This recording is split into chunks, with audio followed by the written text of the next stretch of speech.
Friends, it's a great honor to be here and say a few words on Sri Ratan Tata, on he being recognized as Jewel of India by the iconic Economic Times Awards. I thank the jury and Mr. Samir Jain for this great honor.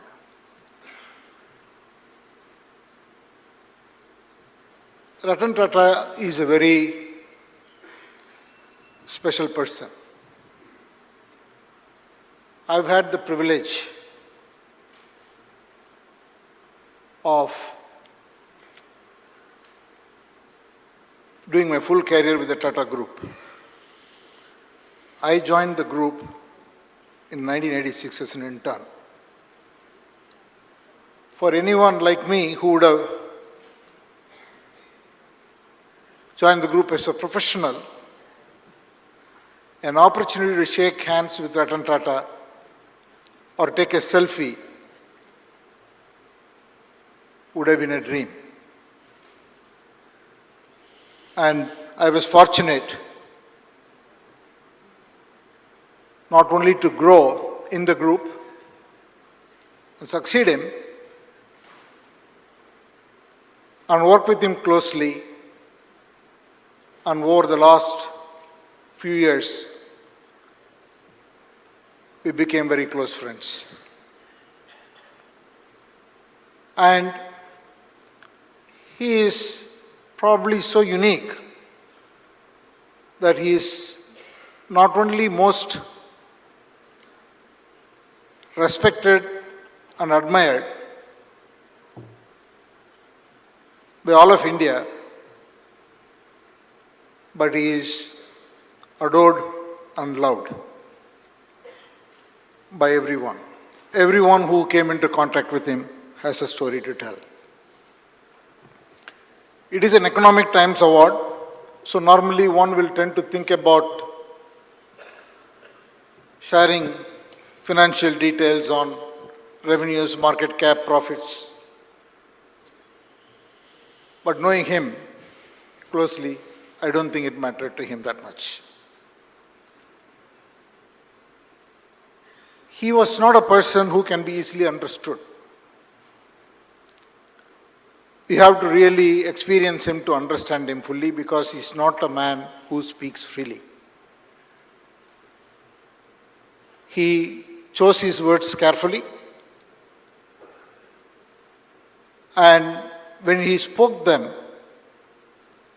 there was a lot of clarity, and it had the depth of whatever he wanted to say. I have experienced it on multiple occasions. I've written about it, but I'll say it once again. In 2017, when I took over as a chairman of Tata Group, I wanted to renovate Bombay House. Bombay House had not been touched for very long time. So there were many people who told me, don't do this, Ratan will not like it. Nobody will say Ratan, they'll say Mr. R&T will not like it. And one shareholder told me, temple ko koi touch karta hai kya? So I went to him and then told him, Mr. Tata, I would like to renovate Bombay House. There was a pause, didn't say anything for a few minutes. Then he said, by renovate, you mean vacate?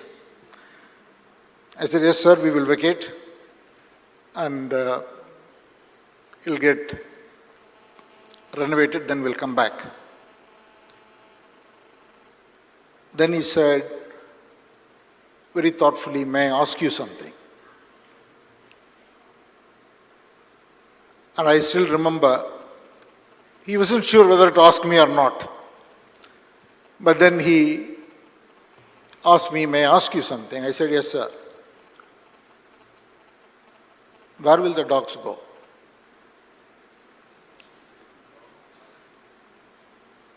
And I said to him, sir, we will look after them. We will take all the dogs. There are 7 dogs in Bombay House. And then we will bring them back because we will build a kennel for them and they will have a very safe home. See, for him, the small things mattered.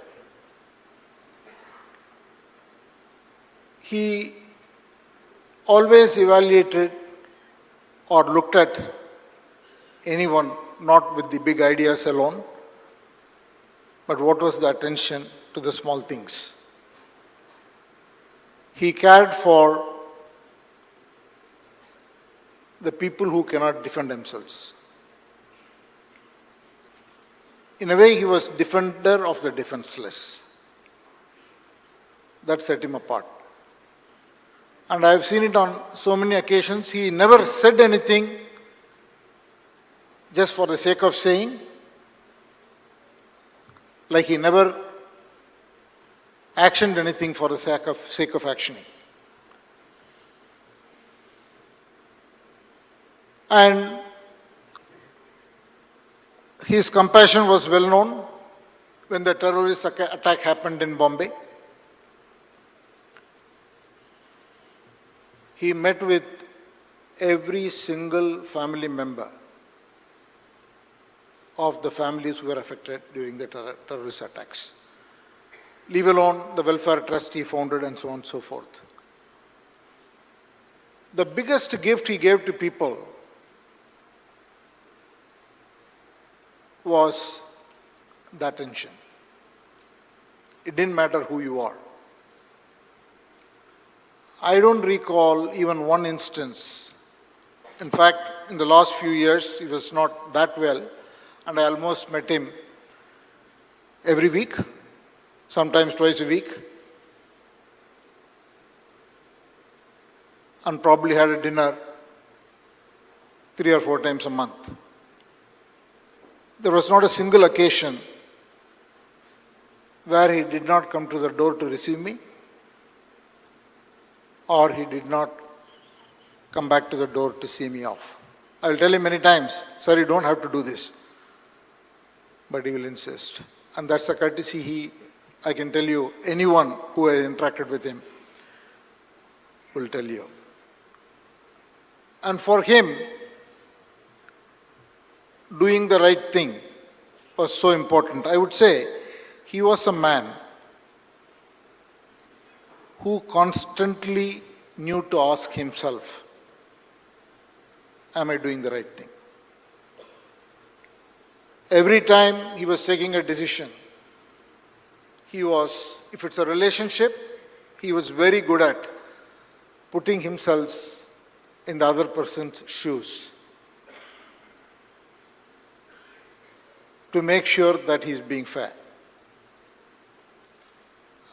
And even when we discuss topics, he will always raise this issue. What would it mean for the other person?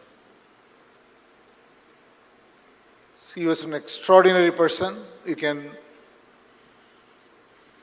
call him a businessman, you can call him a philanthropist, you can call him a startup champion, of lover of dogs.